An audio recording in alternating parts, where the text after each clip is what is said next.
everybody, welcome to our channel. So today we're going to be making the best, the greatest, the most amazing rice and curry chicken that you've ever tasted in your whole entire years of living.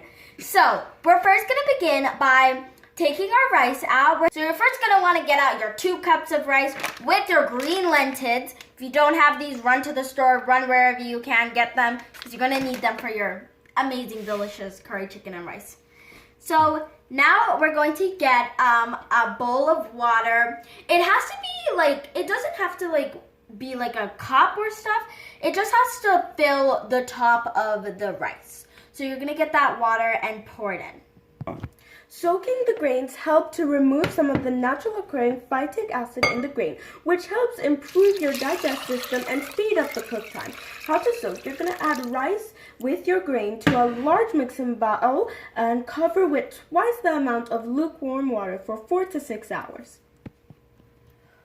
While your rice is being soaked, you want to go in your fridge, go in your freezer, wherever your chicken is. You're going to want to plop your chicken into a pot and soak it so that you can defrost the chicken. If your chicken is not in the fridge or the freezer, you can skip this part, but yes.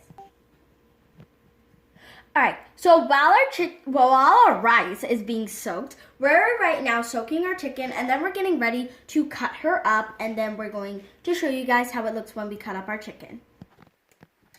Alright, so this is our beautiful chicken that we just cut up. Now you're going to make sure that you cut the chicken like this when you're making your curry chicken because you want that flavor, you want that seasoning, you want all of that. And this is going to make you have that nice, yummy chicken that you always wanted for your curry chicken. All the flavor is in this one little piece of chicken because you cut it up like this. So make sure before you do anything, you cut it up like this. Hey guys, so now we're going to give our chicken a nice flavor tasting, and what we're going to do by starting that off is the seasoning. Some of the seasonings that we're going to be using is black pepper. Go. Black pepper. And now we're going to go with our curry powder because what is curry chicken without curry powder? That's a need. Yummy. And now we're going to season with our cayenne pepper, and this will give it a nice spicy and flavorable taste. Go on with our turmeric. This is going to give it a nice little curry look. It's basically like curry, but, well, definitely different.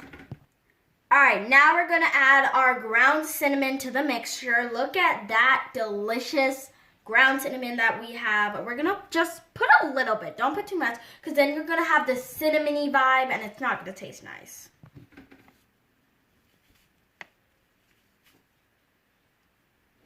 Look at that.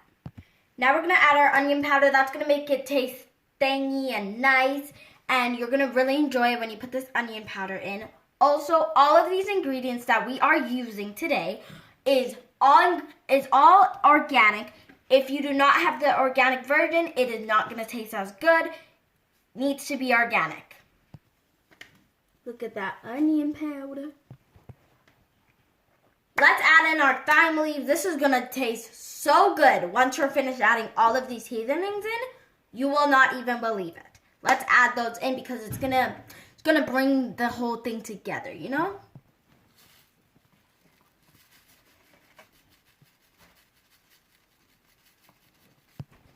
Alright, so now we're going to add our final ingredient, which is pink salt or sea salt, because those are organic and they taste very nice. Alright, hey guys, so now we're going to mix our bowl of seasoning up. So let's see, let's do that.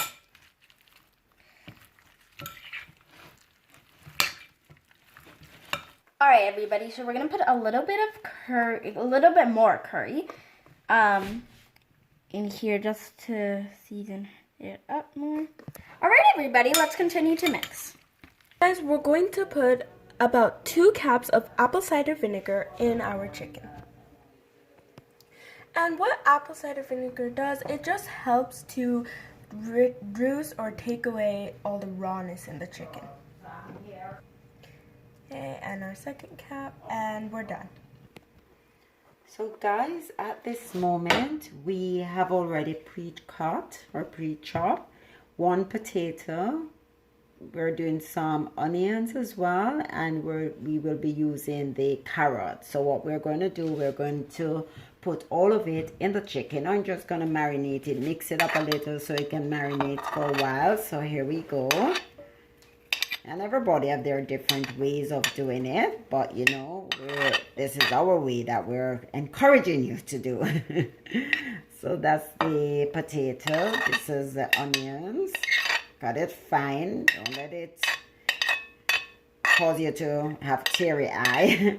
And then this is a carrot, right? So we're gonna just put all of them in one big mixing pot, and we will mix it up. Ooh, look at that. Lovely.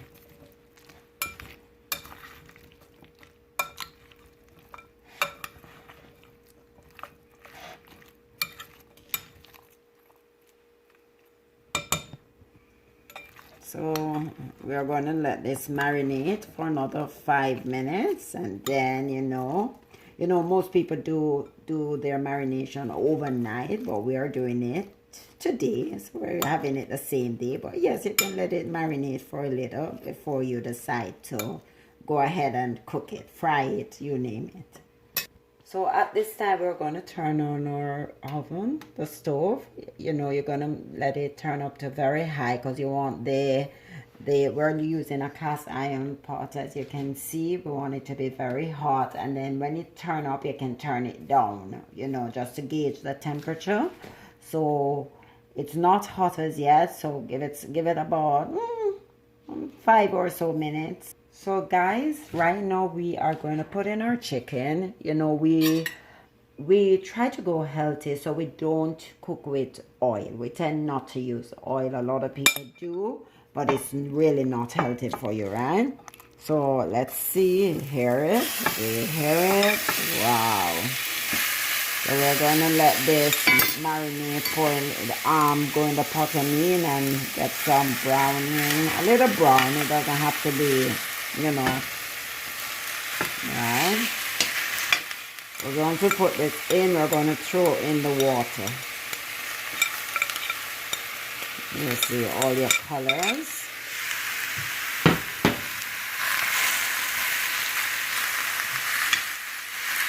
That is how we do. We're going to throw in maybe a cup of water because we don't want it to burn. So throw in a little water, you know, so we're going to cook it down, as you can see.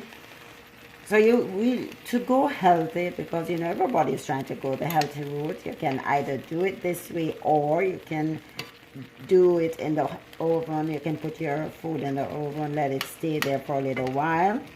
So you're eliminating the oil, right? Too much grease is not good for you.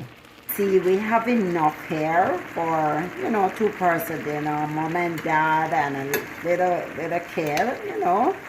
So it can go up to 3. I mean, not everybody eats a lot of chicken. So, you know, you're going to do other things with it. You'll have your rice, you'll have your vegetables. So, yeah, but it's good enough for 2 to 3 persons.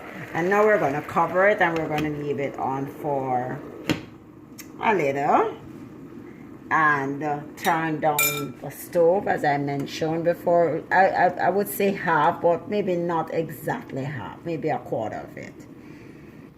Alright guys, now we're going to boil our rice, and just look at the rice. Look how much rice we get out of soaking it for 4 to 6 hours. That is amazing. Look at this, and it's all because the rice swells up during the time that it is soaking. So definitely soak your rice. And now we're ready to cook our rice, and what we did is we poured 2 cups of water. And what you're going to do for the cooking process of the rice, you're going to turn it on the highest level on your stove and let it just like cook in those stuff. Then when the water simmers down, you're going to put it on the lowest level on your stove, and then you're going to kind of just wait about like some 5 or 10 minutes, and then your rice should be done. Okay, so now we're going to turn on the stove on high there, and now we're going to just cover the pot, of course, and we're just going to wait a little. And we're going to wait till the water simmers down, and then we're going to turn it down very low, like very low, because, you know. Okay guys, so look at this chicken. It looks so good. I just know it's going to taste amazing. But now we're going to turn it down to about 2, and we're going to let it just cook then for about 10 minutes. Hi guys, at this moment we're going to look at our rice. It should be well done. All the water is out, and once all the water is out, you want to turn it to the lowest of low, because imagine before we had it on very high, so now we are going to turn it low, very low, to the lowest, and leave it for about another 10 minutes where all the remaining water can dry out of it totally, right? So this is our steamed vegetable. You know, we have the water in. So the water needs to be very hot, and then we're going to steam it. So there you can see it right now. It's, you know, coming from the fridge. You know, we have broccoli, cauliflower, we have some carrots, we have some beans. So when it is finished, we'll come back and show you the finished product. So here we have the finished product, you know. Time now. Bon appetit. Looking great, looking lovely. So we're gonna share it out and eat. And look at the rice, very nice. Lots of lentil with the white rice, looking good. You don't have to have a lot in your meal if you don't want. Look at the vegetable, it's all well done, all steamed up. Yes, delish.